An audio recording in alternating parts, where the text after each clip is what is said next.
Ana de Armas plays a trained killer in the new spin-off movie from the world of John Wick, Ballerina, and if you've never been to an assassin's ballet, trust me, you do not want to go see the Nutcracker.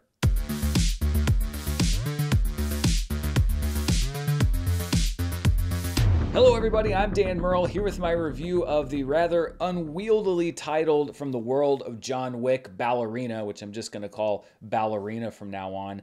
This movie comes from director Len Wiseman. It's his first film since 2012's remake of Total Recall, with a script from John Wick 3 and 4 and Rebel Moon 1 and 2 screenwriter Shay Hatton. And I'm not going to lie, those writing directing credits make this movie sound pretty dire, but as always, the proof is in the pudding that these assassins turn people into. Ana de Armas plays Eve, a young recruit in the Ruska Roma Association of Ballerina Assassins, which was introduced back in John Wick Chapter 3 and run by Anjelica Huston's director. In the John Wick chronology, this movie takes place between John Wick 3 and John Wick 4. And the only thing that really sets Eve apart from John Wick is that her mission is more focused on killing in the name of protection as opposed to Wick's vengeance murders, but as with all things in this world, the lines begin to blur. Despite being bound by the same strict codes that we've learned about in previous films, Eve decides to go vigilante and track down the mysterious group that destroyed her family and left her in the care of cold-blooded assassins, headed by Gabriel Byrne, who adds a nice amount of menace to his villain role. And because I'm sure the online complaints have already begun in some corners about Ana de Armas being able to fight male trained assassins twice her size, this is dealt with directly and credibly in the film. So, get over it. As Eve gets closer to the truth, she also steps on some toes, opening up the possibility that she may be booking a date with none other than the Baba Yaga himself in order to set things right.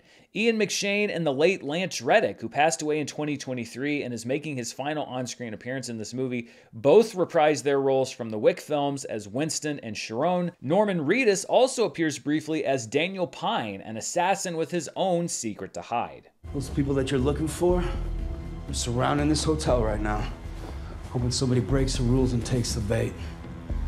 Now you've just made them antsy. Ballerina has had a long journey to the screen. It was announced back in 2017.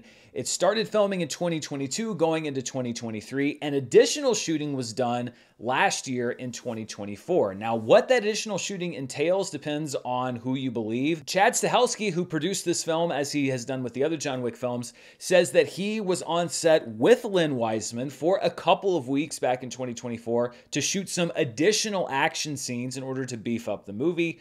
There are some unsourced Hollywood gossip reports that claim that Chad Stahelski shot most of the movie all over again over the course of 2 to 3 months without Len Wiseman being involved, and those are reports that both Stahelski and Wiseman have denied. Regardless of how much additional photography was done, the important thing really is, does this feel like a movie that was stitched together? And I don't think that it does. There are certain sequences where the action feels like it kicks into another gear, but two sequences that all involved have confirmed were added in additional photography, one that opens the film and another one later in an assassin hotel, aren't really in the group of the most standout action scenes in the film. So in the end, I don't think it really matters what was shot when, if it works. Now, on a story level, I don't think that Ballerina is anything particularly special. It's a pretty standard revenge tale with some of that overly complicated John Wick mythology thrown in. On an acting level, I don't really think it's that big of a standout either. I think that Ana de Armas does well with the role on the page, but there's not a whole lot on the page there.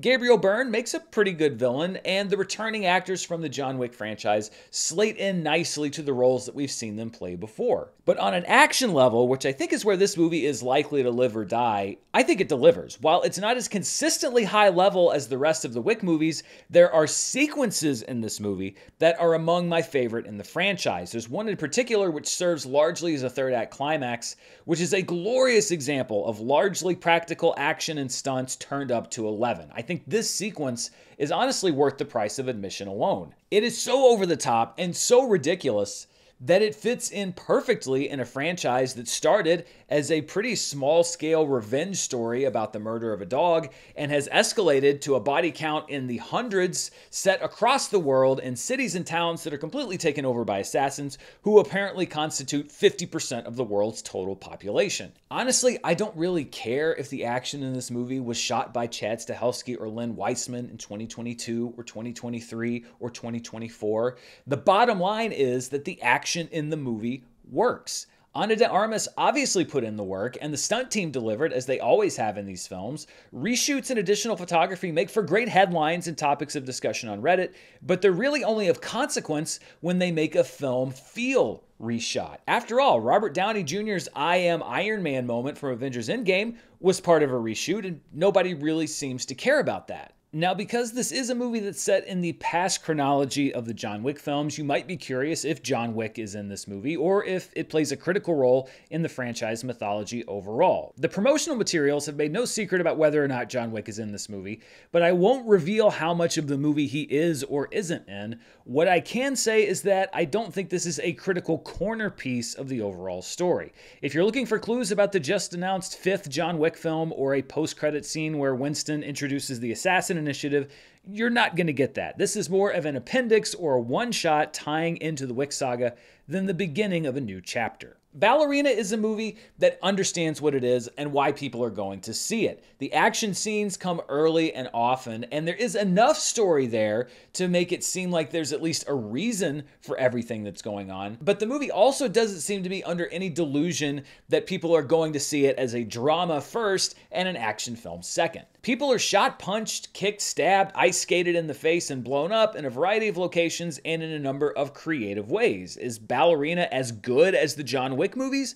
I don't think so, but being at a lower tier than some of the best action movies of the last decade or so isn't really a capital offense. Now, I can't really say if this is going to be a franchise spin-off starter. I'd be lying if I said that I was chomping at the bit for the next Eve adventure, but I also didn't think that this was a bad movie by any stretch of the imagination. I had a great time watching this movie. I may not care as much about Eve as I did John Wick, but I do find highly skilled, professional, underdog, international assassins entertaining, no matter who's doing the killing.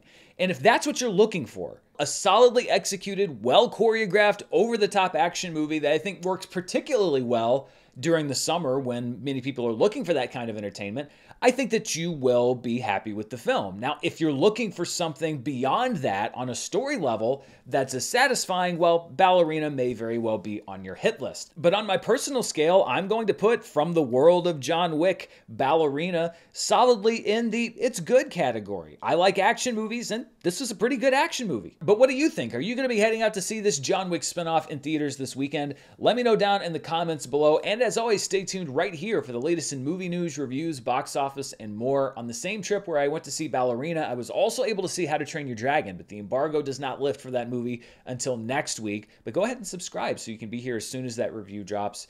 And as always, thank you for tuning in to this review. Until next time, stay safe, and I'll see you then. Bye.